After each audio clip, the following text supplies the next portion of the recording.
Vaya texto este de Génesis 4 del 16 al 26. Y le voy a hacer una aclaración. Generalmente hacemos una introducción los predicadores y luego entramos al desarrollo del texto. A veces las introducciones son muy buenas y cautivan de inmediato la atención.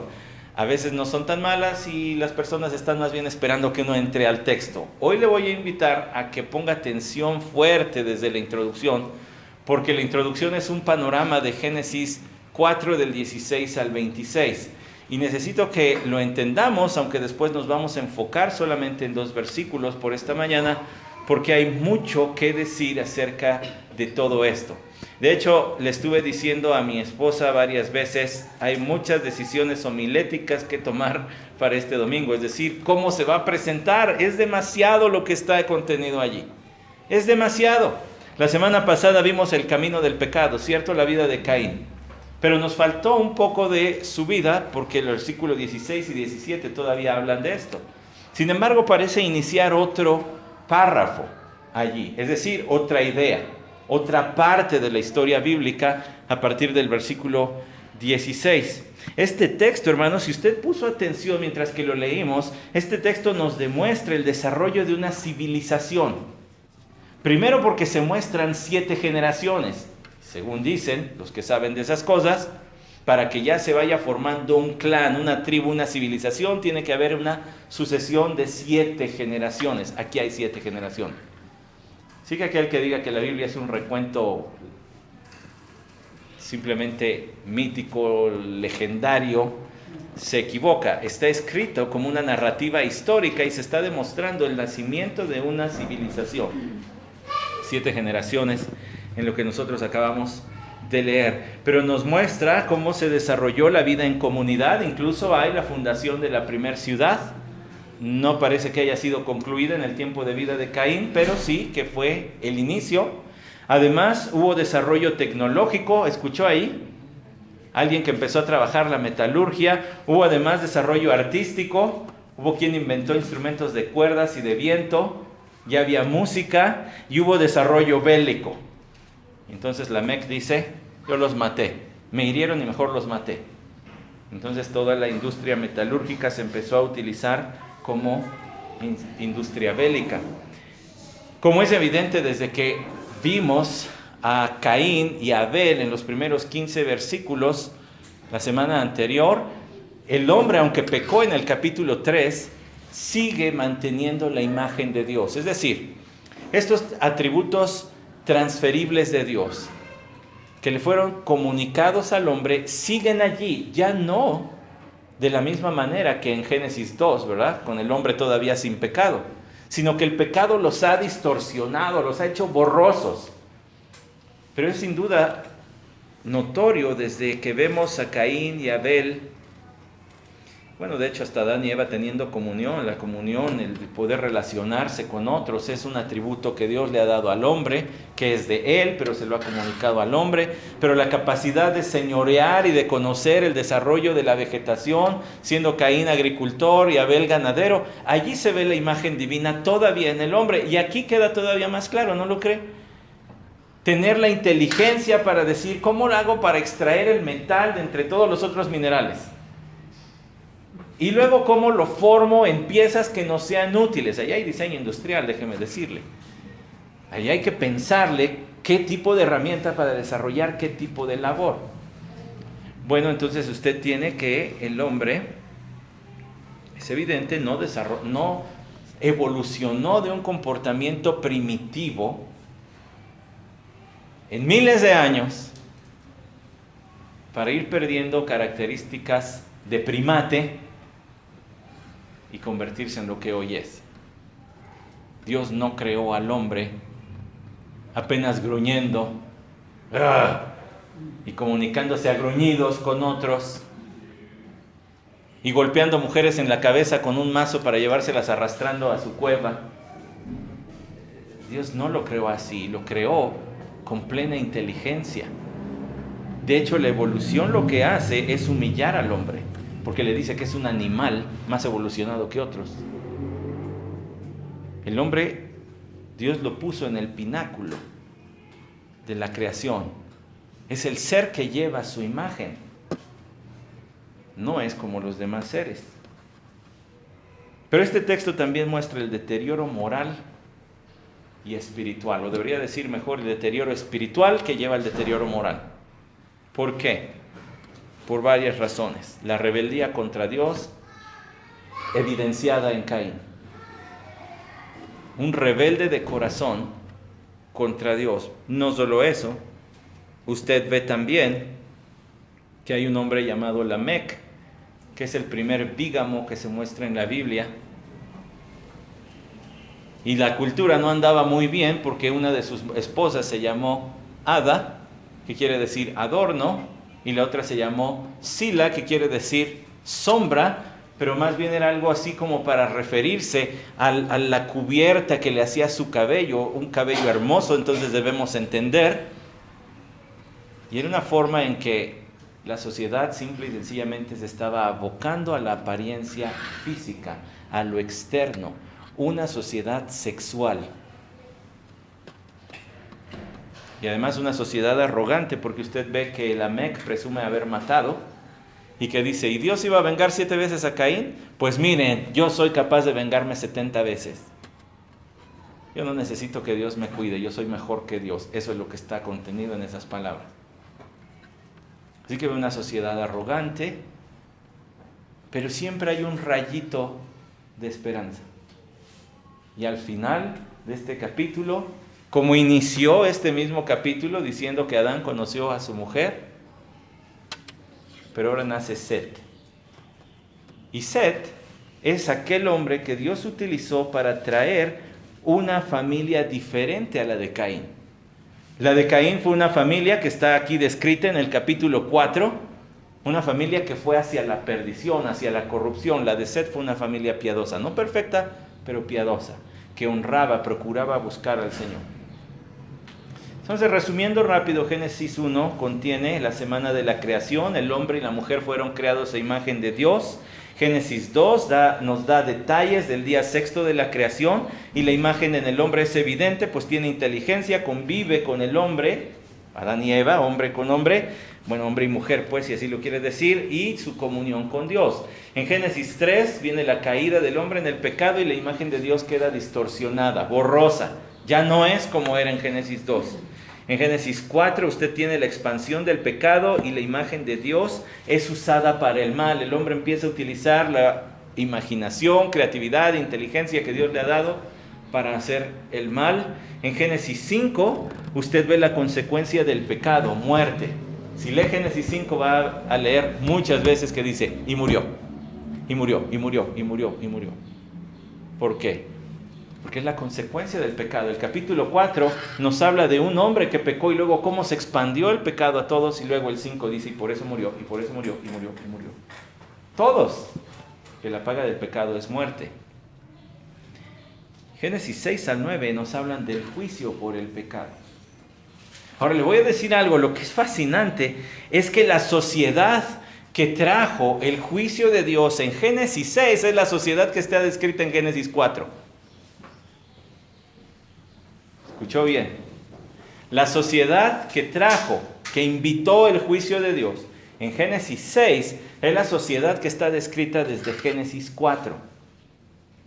Todas estas características que vienen aquí en el capítulo 4, rebelión contra Dios, una sociedad materialista y sensual, sexualizada, una sociedad arrogante que piensa que no necesita de Dios, una sociedad que le va a hacer la guerra a la simiente, a la familia, a los escogidos de Dios. Esa sociedad es la misma que se menciona en Génesis 6. Vea lo que dice Génesis 6, versículo 1. Y aconteció que cuando los hombres comenzaron a multiplicarse sobre la faz de la tierra y les nacieron hijas, los hijos de Dios vieron que las hijas de los hombres eran hermosas. Los hijos de Dios aquí son los ángeles. No son los cristianos. Aquí no hay cristianos. No hay ni siquiera israelitas para este momento. Los hijos de Dios son los ángeles. Vieron que las hijas de los hombres eran hermosas y tomaron para sí mujeres de entre todas las que les gustaban. Entonces el Señor dijo, no contenderá mi espíritu para siempre con el hombre, porque ciertamente él es carne, serán pues sus días 120 años. Y había gigantes en la tierra en aquellos días, y también después cuando los hijos de Dios se unieron a las hijas de los hombres y ellas les dieron a luz hijos. Estos son los héroes de la antigüedad, hombres de renombre. Y el Señor vio que era mucha la maldad de los hombres en la tierra y que toda intención de los pensamientos de su corazón era solo hacer siempre el mal. Y le pesó al Señor haber hecho al hombre en la tierra y sintió tristeza en su corazón. ¿Qué se necesita para que Dios diga, no, los voy a quitar? Se necesita una sociedad como la que está en Génesis 4, 16 al 26 y en Génesis 6, versículos del 1 al 7. Una sociedad que no quiere saber nada de Dios, que es rebelde contra Dios, que es materialista, no piensa en las cosas espirituales, que además es una sociedad arrogante y piensa que puede sacar a Dios de sus vidas y estar bien. Y es una sociedad que siempre le va a estar haciendo la guerra a los que sí amamos a Dios. Por eso yo le he titulado a estas predicaciones la corriente del mundo. ¿Cómo es la corriente del mundo? Primero, la sublevación contra Dios. ¿Qué le caracteriza? Sublevación contra Dios. Versículos 16 al 17. Segundo, ¿qué caracteriza la corriente de este mundo? Lo superficial contra la virtud. Si eres un hombre fiel, eres un tonto, no aprovechas, todavía estás joven. Si eres una mujer fiel, pues qué tonta. Si te vistes con decoro, pues no aprovechas ahorita que estás jovencita. Lo superficial contra lo virtuoso.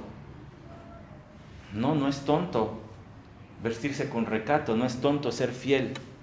Es virtuoso, Dios lo recompensa. La sociedad se caracteriza por la soberbia contra la humildad. Una sociedad soberbia que piensa que puede vivir sin Dios, como Lamec.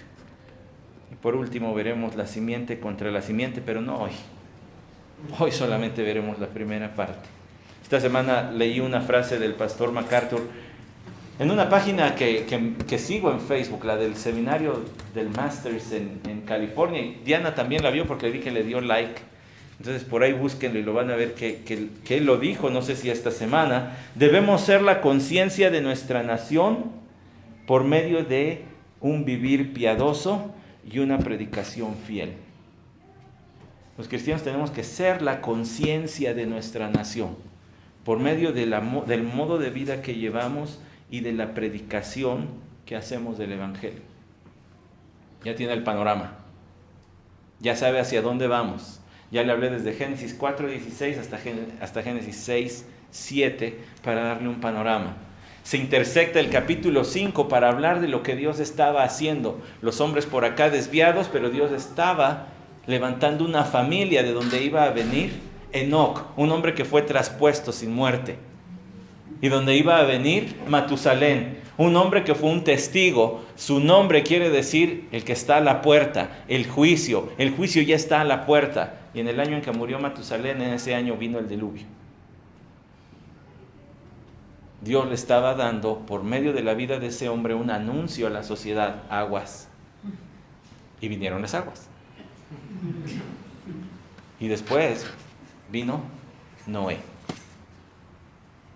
profeta. Dios estaba haciendo algo. Al paralelo que el hombre se desviaba y se corrompía, Dios estaba levantando a otros hombres. De todo eso habla esto. Pero vaya conmigo al capítulo 4, versículos 16 y 17. Y salió Caín de la presencia del Señor y se estableció en la tierra de Nod, al oriente del Edén. La sublevación contra Dios. La corriente de este mundo se caracteriza por sublevarse, rebelarse contra Dios. De manera clara, Caín demuestra esto. Ya vimos quién es Caín y usted sabe quién es Caín.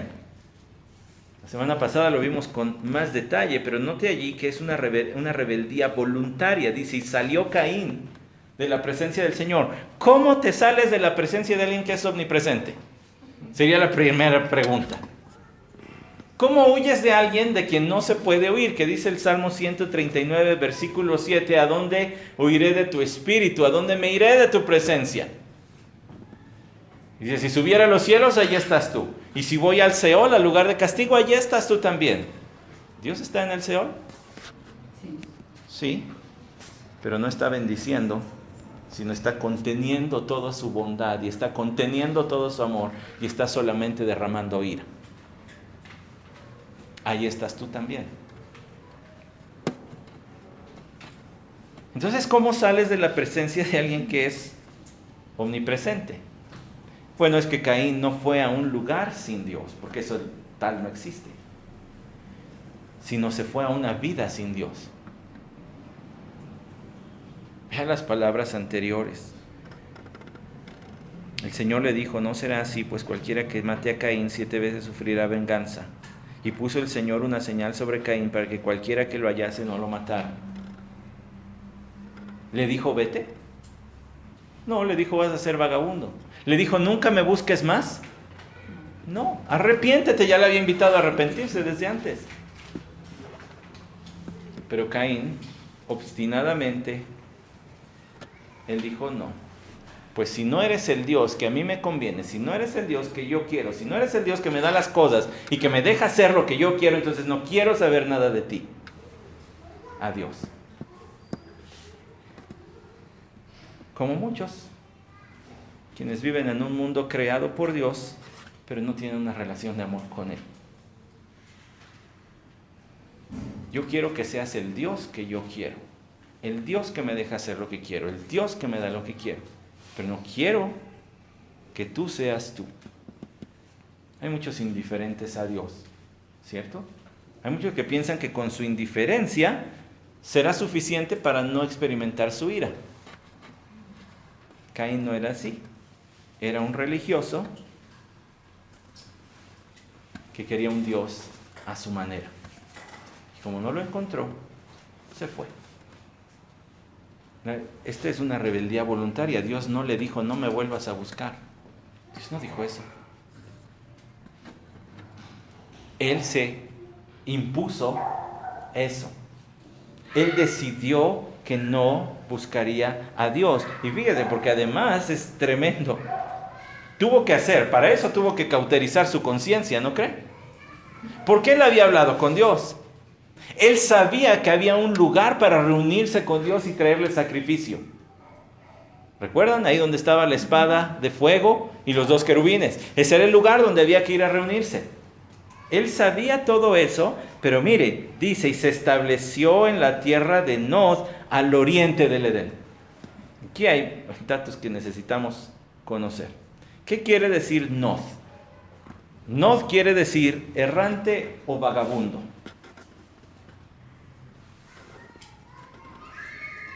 Ahora, les recuerdo algo. ¿Quién está escribiendo esto? Moisés. ¿Para qué escribió Moisés el Génesis? Porque con esto estaba preparando al pueblo de Israel para la conquista de la tierra prometida. ¿Cuándo fue eso más o menos?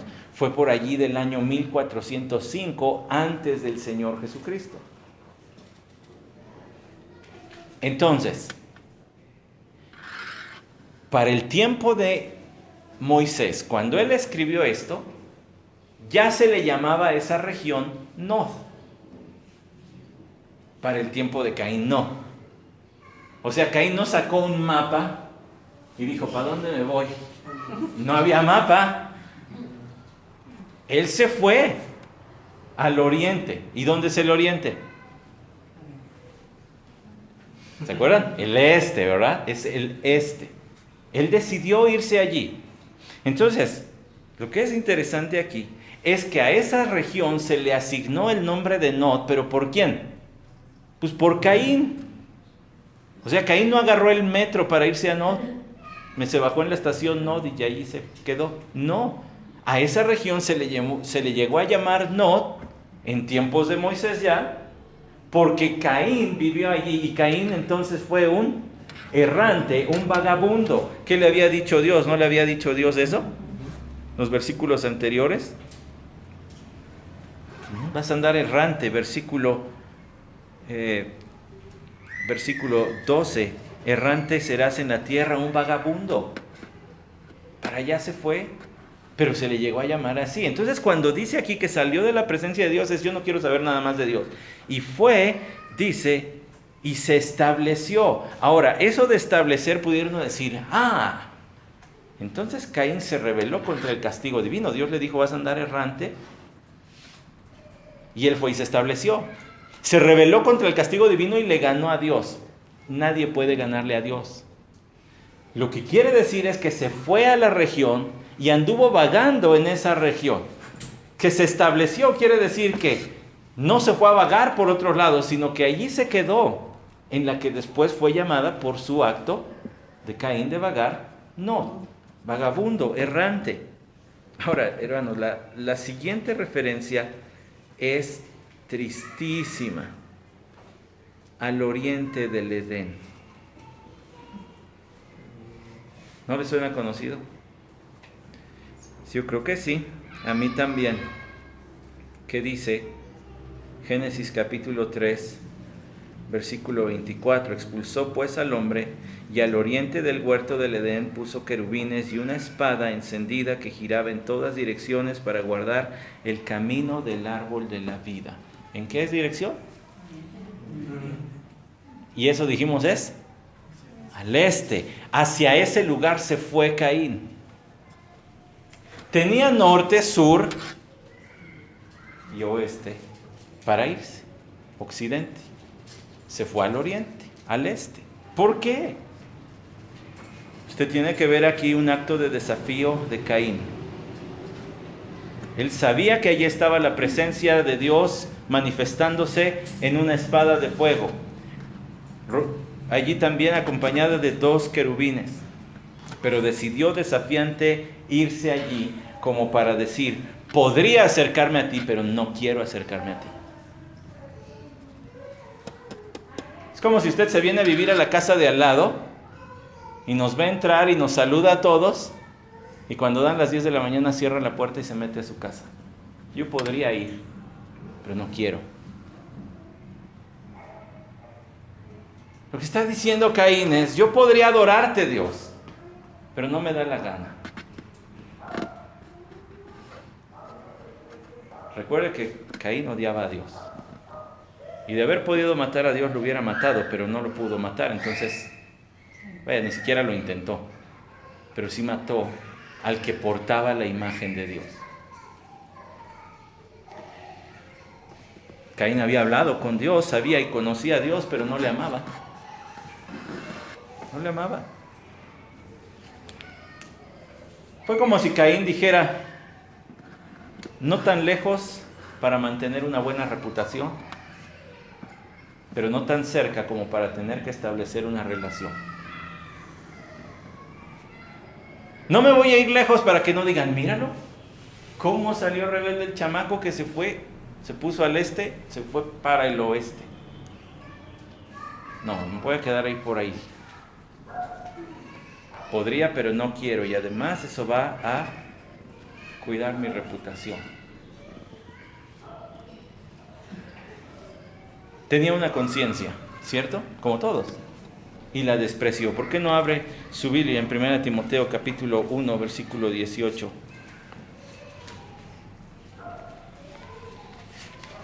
1 Timoteo 1, 18 dice, esta comisión te confío, hijo Timoteo, conforme a las profecías que antes se hicieron en cuanto a ti, a fin de que por ellas pelees la buena batalla, guardando la fe y una buena conciencia que algunos han rechazado y naufragaron en lo que toca a la fe, entre los cuales están Himeneo y Alejandro, a quienes he entregado a Satanás para que aprendan a no blasfemar. Guardando la fe y la buena conciencia, y quienes han rechazado a su conciencia han naufragado.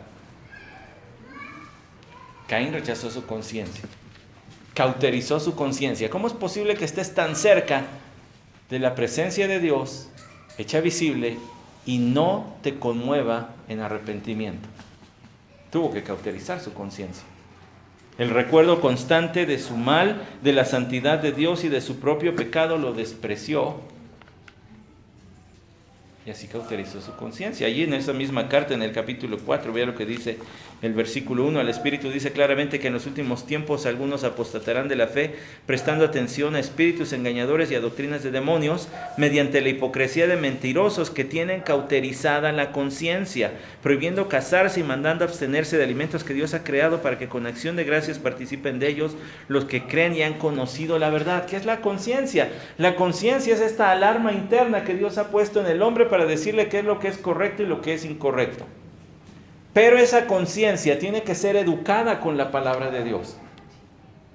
Si a un niño, he puesto este ejemplo en otros momentos, si a un niño se le enseña a decir malas palabras y cuando las dice los adultos alrededor se ríen, se está enseñando la conciencia de ese niño que las malas palabras son cosa chistosa. Entonces está cauterizando su conciencia. Y en vez de enseñarle que es un lenguaje que Dios desprecia, que es el lenguaje propio de Satanás, el niño piensa que es gracioso. Entonces la conciencia tiene que ser informada por la palabra de Dios, tiene que ser educada por la palabra de Dios, para que sea una alerta. Quizá Caín las primeras veces ya debe haber recordado lo que hizo y lo que tenía que hacer. Pero ya después ya no. Y eso es evidente por lo que hizo a continuación. Versículo 17. Y conoció Caín a su mujer, y ella concibió y dio a luz a Enoc. ¡Qué versículo tan raro! Vaya, es muy obvio lo que dice, en el sentido de que y conoció, ya hemos dicho que es un eufemismo, es decir, una manera más suavecita para no decir y tuvo relaciones íntimas con su mujer. Pero aquí hay varias preguntas. ¿Quién es esta mujer? Porque es apenas la segunda mujer mencionada en toda la Biblia. La otra era su mamá, Eva. Pues esta debe ser sin duda alguna de sus hermanas. Y ojo, hermano, de aquí podríamos decir, ay no, eso es como si yo me casara con mi hermano. No, no es así. Ay no, qué feo, ¿cómo crees? Es que no es así, porque nuestra mente ya está muchos miles de años después, pero allí no había eso. Era otra mentalidad. No había ley de Dios que prohibiera el matrimonio entre familiares. ¿Por qué? Porque el mandato era fructificar y multiplicarse y llenar la tierra. Bueno, ya lo veremos cuando lleguemos a Génesis 6. Pero cuando lleguemos a Génesis 6 vamos a darnos cuenta que posiblemente la población mundial en tiempo del diluvio era más o menos el número de los que hay ahorita. O sea, en el diluvio no murieron 33, murieron billones de personas. Y para eso pues tenían que casarse entre familiares, no había de otra. Y Caín pues es de los primeros, probablemente el tercer humano que pisó esta tierra. Así que es pues, su hermana, seguramente. Ahora, unos datos que debemos reflexionar, solamente rápido. ¿Era soltero o casado cuando asesinó a Abel? Pues muy probablemente soltero, porque se menciona que conoció a su mujer hasta este punto. Y uno no se casa y dice, bueno, dentro de 10 años empezamos a intentar a tener hijos. Dentro de 10 años tenemos intimidad. Mientras seguiremos siendo como amigos. Pues no es así, no es lo normal. Que las exparejas experimenten intimidad desde las primeras etapas de su matrimonio es totalmente normal y esto se habla aquí. Entonces debió haber sido soltero. Además, otra razón por la que quizá era soltero, o lo más probable es que era soltero cuando asesinó a su hermano, es que el nombre de su hermano era Abel, y eso quiere decir suspiro, vanidad, soplo. O sea, su nombre ya describía que iba a tener una vida muy cortita. Así que lo debe haber matado cuando eran todavía muy jóvenes. Aunque Caín era mayor que Abel, probablemente o era su gemelo, su mellizo, o Abel fue el cuarto ser humano que pisó esta tierra. Puede haber otros allí, es tema debatible. Pero hay algo muy curioso, que es donde más me llama la atención este versículo 17. Y conoció Caín a su mujer. ¿Cómo crees? ¿Cómo crees? ¿Qué clase de mujer se casa con un asesino? Un fratricida. ¿Sabes que mató a tu hermano? Y dices, ay, pero está tan guapo. Un pastor que trabajaba en una preparatoria me dijo que se le encresparon los cabellos el día que salió en las noticias un multiasesino en Monterrey que mató a su novia y a la familia de su novia y a sus padres y no sé qué. Y dice, y lo que me espantó fue escuchar a las muchachitas diciendo, ay, pero está bien guapísimo. ¿Y a quién le importa? Es un alma perdida y además con un odio y con una capacidad de matar, despreciando la vida humana. ¿Por qué? ¿En qué mente cabe eso? Ahora, eso, hermanos, palidece, queda chiquito, queda como peccata minuta, como travesura, cuando usted piensa que Caín era un hombre que aborrecía a Dios. ¿En qué cabeza cabe casarte con un hombre que aborrece a Dios? Fíjese cómo la corriente del mundo es distinta. Porque la corriente del mundo dice, es que es bien buena persona, nada más le falta ser cristiano, pero es bien buena persona. Le falta todo.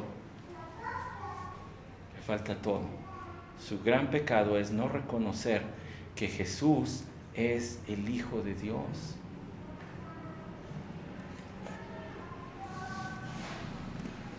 Aquí hay una mujer dando una mala nota también, ¿está de acuerdo? Y vienen otras dos en el relato, porque viene Ada y Sila, que déjeme decirle, aceptaron ser la esposa y la otra a la vez, para toda la vida. Porque Lamec fue bígamo, o sea, tuvo dos esposas. Entonces, de su propia voluntad, aceptaron ser esposas y ser engañadas a la vez. Eso habla de qué tan mal estaba la sociedad ya. ¿Por qué? Se lo demuestro. Romanos capítulo 1, el texto clásico para hablar de la corrupción del pecado. Romanos capítulo 1 dice acerca de la corrupción en el hombre, versículo 24, por consiguiente, como han despreciado la revelación de Dios, como se tiraron a la idolatría, entonces Dios soltó la cuerda. ¿Quieren pecar? Denle. Al fin que eso va a traer más castigo sobre ustedes. ¿Y qué hace? Por consiguiente, Dios los entregó a la impureza de la lujuria de sus corazones. Entonces los entrega a la inmoralidad. Ojo, Dios no es responsable del pecado. Él no los provoca. Simplemente ya no los frena. Y usted los veo desfilando hace como 3 semanas. Ve el video que compartió nuestro pastor Isaac no sé cuándo en el Facebook. ¿Ayer? Bueno, vea ese video.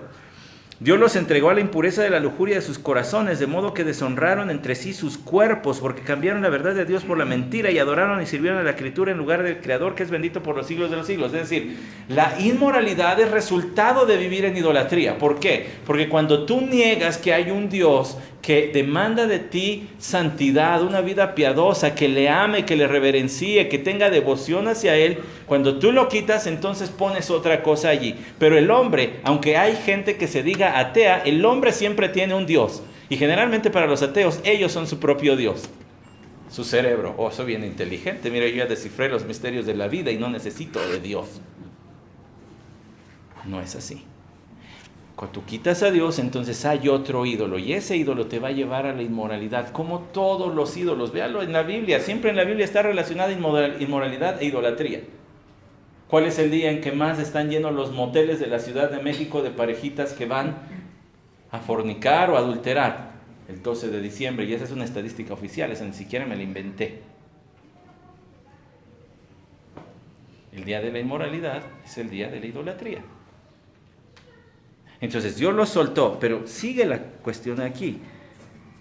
Por esta razón Dios los entregó a pasiones degradantes, porque sus mujeres cambiaron la función natural por la que es contra la naturaleza. Y de la misma manera también los hombres, abandonando el uso natural de la mujer, se encendieron en su lujuria unos contra otros, cometiendo hechos vergonzosos. ¿De qué habla ahí? Homosexualidad. Y antes de eso, ¿de qué habló? Lesbianismo. ¿Por qué empieza con las mujeres? Porque ellas tienden a ser más pudorosas y recatadas. Son el último bastión de la familia. Son las que protegen. Si el hombre salió torcido y abandonó el hogar o anda en otras cosas, la mujer generalmente protege a los hijos y los cuida y los cría y los lleva hacia adelante. Pero si ya la mujer se entregó a las mismas inmoralidades que el hombre, entonces la sociedad ya está de cabeza. Esto se va a acabar. Eso es juicio de parte de Dios. El hecho de que haya habido mujeres que se prestaron a una relación de bigamia, el hecho de que haya habido una mujer que haya dicho, pues no me importa la virtud, yo me voy con Caín, habla de que la sociedad ya estaba bastante mal, que prefirió la compañía de Caín que cualquier otro de sus hermanos. Hay muchos que prefieren eso, en amistad, noviazgo, matrimonio,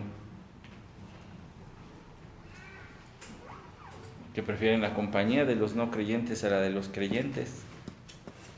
Por eso es tan importante, hermanos, que, como decía la lección que vimos de nuestro curso acerca de la iglesia, debemos participar en la vida de los hermanos.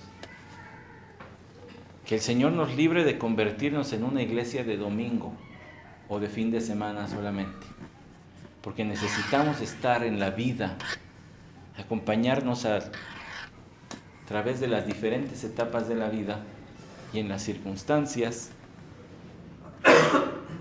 porque eso nos mantiene en el estándar de la virtud, nos mantiene en el camino de los que se están esforzando en la gracia. No los que se quieren ganar el favor de Dios, porque se lo ganó Cristo por nosotros. No los que quieren calmar su conciencia haciendo el bien, no. Sino aquellos que, porque el Espíritu de Dios está en ellos, ahora prefieren lo santo a lo pecaminoso, lo virtuoso a lo corrupto, las buenas conversaciones a los dobles sentidos. Prefieren hablar de Dios a hablar de las cosas del mundo. Ya vio todo lo que está encerrado allí. Y esta mujer dijo, no, está bien. Y luego, ¿de qué más nos habla? Nos dice que Caín la conoció y ella le dio a luz un hijo y le llamó Enoc. Ahora Enoc nos suena bien padre, porque decimos, wow, Enoc, el que fue traspuesto sin ver muerte. Este es otro Enoc. Este es el hijo de Caín. Aquel es descendiente de Set. Pero ¿qué quiere decir Enoc? Enoc quiere decir inicio, comienzo. Entonces, aquí Caín cae en otra cosa. La corriente de este mundo se nota en la sublevación contra Dios, que es rebeldía voluntaria, que cauteriza la conciencia y que abusa de las bendiciones de Dios, como el matrimonio y los hijos. Y Caín abusó de la bendición de Dios, porque Dios le dio un hijo y le puso por nombre Enoc, que quiere decir comienzo. Es decir, al ver la bendición de Dios, al darle una esposa, porque estaba para que viviera solo. Pues ¿quién quiere estar si se atrevió a matar a su hermano? Pues ¿quién quiere estar con ese cuate? Pero pues ya encontró una que sí, ¿no? Ya hay bendición porque le permite experimentar el matrimonio. Y de acuerdo a 1 de Pedro capítulo 3, 7, el matrimonio es un regalo de Dios para la vida. Es una caricia de Dios para la vida. En aquellos que Él nos pone el deseo de casarnos. Pero no solo eso, ahora le da otra bendición. Herencia de Jehová son los hijos, dice el Salmo 127. Entonces no es nada más de que Caín quiso, yo quiero un hijo. Es que Dios se lo tuvo que conceder. Yo también quiero hijos, Dios no me los ha concedido. Es bendición de Dios. Entonces Dios le da un hijo y entonces le pone nuevo comienzo. Ahora sí, aquí empezamos de cero. Ahora sí todo va a estar bien. De aquí en adelante todo va a ser bueno. Le vamos a echar ganas, vieja. Ya de haber dicho a su señora, Caína o no sé cómo se haya llamado. Vas a ver que voy a cambiar. De aquí en adelante, ahora sí ya, todo bien. ¿Se ha puesto usted a pensar que Dios concede lo que los teólogos llaman gracia común a todos los hombres? ¿Qué es la gracia común? Son innumerables bendiciones, dice Wayne Grudem, son innumerables bendiciones que no son parte de la salvación, pero que de todas maneras vienen de Dios. Y vienen sobre todos. Por ejemplo, Mateo 5:45. Allí hay un ejemplo de gracia común. Para que seáis hijos de vuestro Padre que está en los cielos, porque Él hace salir su sol sobre malos y buenos, y llover sobre justos e injustos. La bendición del sol, la bendición de la lluvia, que son necesarios para la vida en este planeta, Dios la hace salir sobre buenos y sobre malos, sobre aquellos que le aman y sobre aquellos que queman Biblias e invocan a Satanás. Por aquellos que dicen conocerle, pero que en realidad lo mal representan en sus mentes y en sus vidas. Ahora vea este otro texto, otro ejemplo de gracia común. Hechos 14, versículos 16 al 18.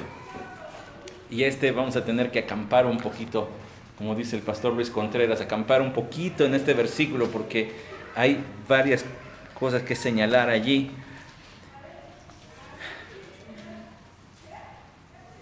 Es más, leo desde el 14 voy a leer. Pero cuando lo oyeron los apóstoles, Bernabé y Pablo rasgaron sus ropas y se lanzaron en medio de la multitud gritando y diciendo: varones, ¿por qué hacéis estas cosas? Nosotros también somos hombres de igual naturaleza que vosotros, cuando los querían adorar como dioses. Entonces Pablo apela a la gracia común para hablarle a gente que no sabía de Dios. Entonces les dice: y os anunciamos el evangelio para que os volváis de estas cosas vanas a un Dios vivo que hizo el cielo, la tierra, el mar y todo lo que en ellos hay, el cual en las generaciones pasadas permitió que todas las naciones siguieran sus propios caminos, y sin embargo no dejó de dar testimonio de sí mismo, haciendo el bien y dándonos lluvias del cielo.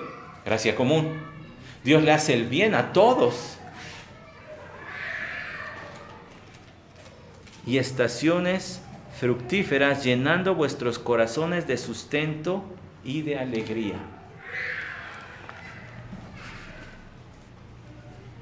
Dios le da razones a los que no le honran para que se rían, para que tengan gozo y alegría. Bueno, yo sé que una persona sin Cristo se ríe de muchas cosas que no agradan a Dios, no estoy hablando de esas. Pero Dios le concede la bendición de la familia, de los amigos, del trabajo, de una buena comida, de un día soleado para los que les gusta, de un día nublado para los que les gusta, a todos aquellos que no le honran. Es gracia común, la da a todos. Esa gracia nos salva. Esa es la gracia específica, la gracia salvadora, la que atrae a Cristo. Pero esta es gracia que llena de bendiciones. ¿Por qué? Porque si no, llevarían una vida miserable, pecando y cosechando las consecuencias de sus pecados. Entonces, como en su obstinado corazón van a ir a parar al infierno, antes de que experimenten su ira, Dios al menos les concede en su bondad algunos momentos breves, suspiros en esta existencia, en esta tierra, de alegría, de gozo, de satisfacción. Qué bueno es Dios, ¿no cree? Porque aquellos que le van a rechazar podría decir: pues quédate miserable toda tu vida y ahí te ven en el infierno. pero es tan bueno que les da bendiciones. A Caín le dio bendiciones. Le dio familia, le dio hijo. Es como si Caín hubiera querido decir: yo me las puedo arreglar sin Dios. Estás comiendo de su mano, Caín. Estás comiendo de su mano. Respiras porque Dios quiere que respires. ¿Qué hace el corazón del hombre con todas esas bendiciones que Dios le concede? ¿Cómo las ve la corriente de este mundo? Las mira como señal de que no son tan malos, ¿no cree? No soy tan malo, por eso tengo este carro, por eso tengo una casita acá, o por eso puedo ir de vacaciones a no sé dónde. Las ve como trofeos de su esfuerzo, de su capacidad. Lo que tengo me lo he ganado. A mí nadie me ha regalado. Estás comiendo de la mano de Dios. Y dices: yo me lo gané. Me pregunto si el Señor no se ríe cuando escucha esas cosas. ¿Cómo ve la gente esas bendiciones? Pues quizá como para decir: ahí está, yo ni necesito a su Dios, como Caín. Hace poco le di el consejo a algunos hermanos: cuando te vayas de aquí y veas otro país, con otras comodidades, con otros modos de vida, no digas: qué bendecido soy. Ay, debemos estar tan agradecidos con Dios por cuánto nos ha dado. Porque lo que tú estás diciendo es que mides las bendiciones de Dios en proporción a lo que tienes. Y déjeme decirle, conocí a un mártir del Evangelio, a un hombre que sufrió muchísimo por predicar a Cristo, que vivió toda su vida en una casita humilde, de adobe y techo de lámina, y no más grande que este cuarto. Y no me atrevo a decir que soy mejor cristiano y tengo más bendiciones, solo porque sobre mi cabeza, cuando duermo, hay concreto y me rodean tabiques. Pues ¿qué clase de Dios sería ese? Tú no puedes medir las bendiciones de Dios por lo que tienes. Tienes que reconocer que todo es suyo, agradecérselo y no poner tu sentido de confianza en esas cosas. ¿No fue lo que el Señor dijo también? Caín abusó de las bendiciones de Dios en las relaciones, pero también en las posesiones. El final del versículo 17 dice: y edificó una ciudad y la llamó Inicio, como el nombre de su hijo. La llamó Inicio. Aquí se acabó. Aquí viene otra vida. De aquí en adelante ya la hicimos. No. No y no. No. Y repito, eso de que edificó una ciudad no quiere decir que se aventó toda la ciudad él solo. No lo hubiera alcanzado. Lo que quiere decir es que fundó, inició. Pero el testimonio de que haya vivido en la región de Nod quiere decir que todo el tiempo anduvo vagante. Que quizá lo empezó, pero de alguna manera Dios lo hizo moverse. No, te dije que no. Te dije que no. Usted tiene entonces aquí el abuso de las posesiones, no solamente de sus relaciones. Vivió siempre errante, vagabundo. Consideró que con sus nuevas relaciones y posesiones podría llevar una vida sin necesidad de Dios. Una falsa seguridad. Así es la corriente de este mundo. Yo no necesito de Dios, con lo que tengo me basta. Y tengo capacidades además. Es como lo que dice Santiago capítulo 4. Recuerda, ese texto es también clásico, este texto para hablar de la amistad con el mundo, ¿no? ¿De dónde vienen las guerras y los conflictos entre vosotros? ¿No vienen de vuestras pasiones que combaten entre vuestros miembros? Codiciáis y no tenéis, por eso cometéis homicidio. Caín.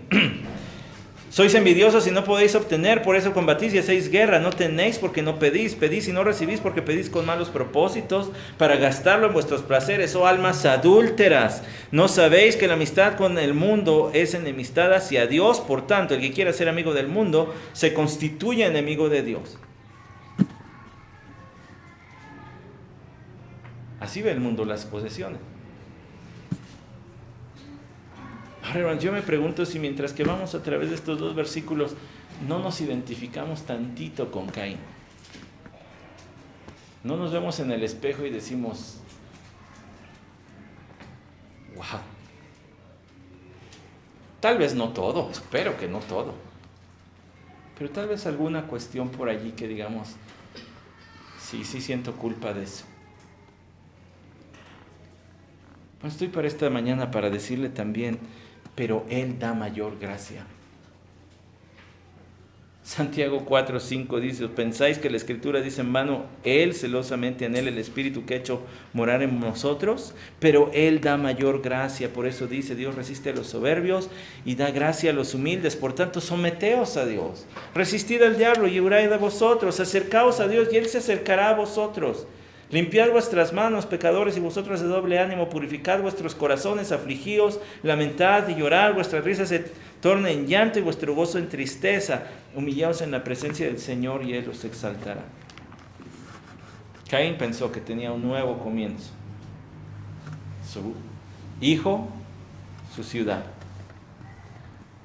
No abusemos de las bendiciones de Dios, poniendo nuestra seguridad en ellas.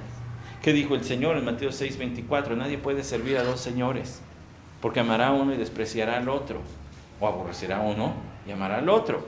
No podéis servir a Dios y a las riquezas. No puedes vivir con un corazón que siempre quiere algo más, que siempre quiere otra cosa, que siempre quiere algo nuevo, y pensar que Dios es tu Dios. Bueno, sí, posiblemente ya eres creyente, pero estás pecando en eso.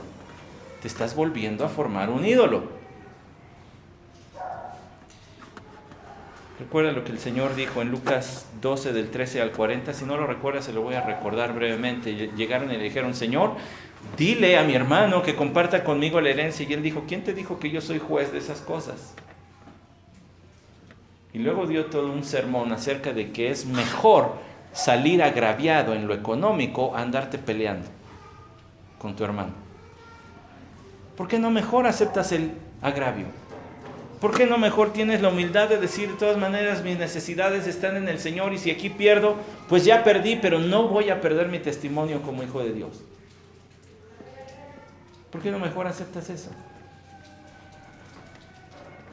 Todo lo contrario de Caín, ¿no cree? ¿Cómo es la corriente del mundo? Número 1, vive en sublevación contra Dios y es una rebeldía voluntaria que cauteriza la conciencia y que abusa de las bendiciones de Dios, como lo vimos en estos dos versículos. Y vuelvo a preguntar, ¿se ha identificado durante esta predicación con alguno de esos aspectos? No me responda, no necesito que me lo diga a mí, Dios sabe nuestro corazón. ¿Pero qué cree? Cristo Jesús murió también por eso. Cristo Jesús fue tratado como si Él hubiese puesto su esperanza en la cuenta del banco que ahí está. Porque eso es hacer un ídolo o un dios del dinero. Que aquella confianza y aquella dependencia que deberías tener en Dios la tienes en las cosas materiales. Pero es un pecado y es un pecado por el cual Cristo también murió. Esa es la gran noticia, ¿no cree? Que hay gracia suficiente, hay un océano de gracia para nuestras gotitas de pecado. Eche una gota de tinta china negra en un vaso de agua y va a ver cómo se pinta todo. Pero échelo en el océano. Bueno, no lo haga porque le va a caer Greenpeace y todos esos. Pero si usted lo echa en el océano no le sirve ni para el arranque. Nuestros pecados son así. Son gotas en un océano de gracia.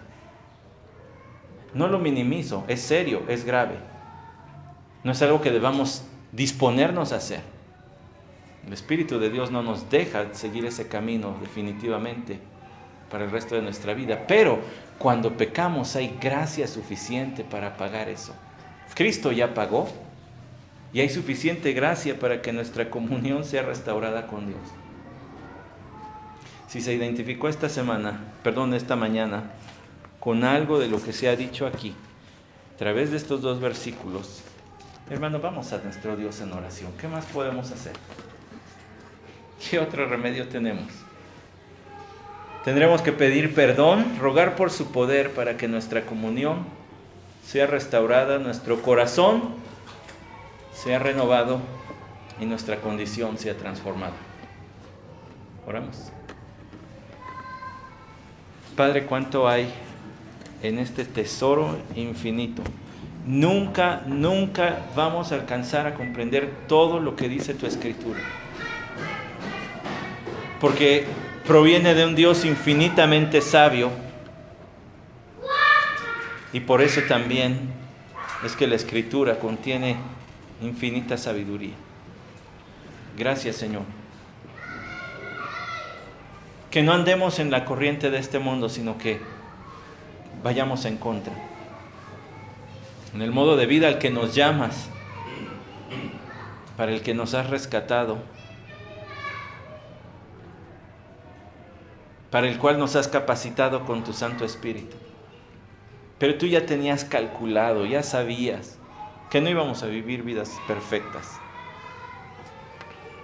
Y por eso has provisto tu gracia. Nuestra condenación y pecado ya fue pagado. Ahora solamente la comunión es la que se interrumpe, pero basta una oración sincera de arrepentimiento para volver a hallar gracia y ayuda para el oportuno socorro y ser reconciliados en nuestra comunión. Nuestra posición ante ti no cambia, somos hijos, nadie nos lo va a quitar, no vamos a vivir condenación, pero nuestro servicio y comunión se llegan a entorpecer. Señor, que el pecado no haga eso. Que el Evangelio de tu Hijo Jesucristo brille más fuerte que las tinieblas de este mundo. Que podamos ser restaurados a un servicio fructífero, a una comunión fervorosa, y que tu Hijo sea exaltado en nuestras vidas, glorificado en bocas de aquellos que nos ven, y aquellos que ven nuestras buenas obras glorifiquen también al Padre que está en los cielos. Te lo hemos pedido en nombre de nuestro buen Rey, de nuestro gran Rey, Jesús. Amén.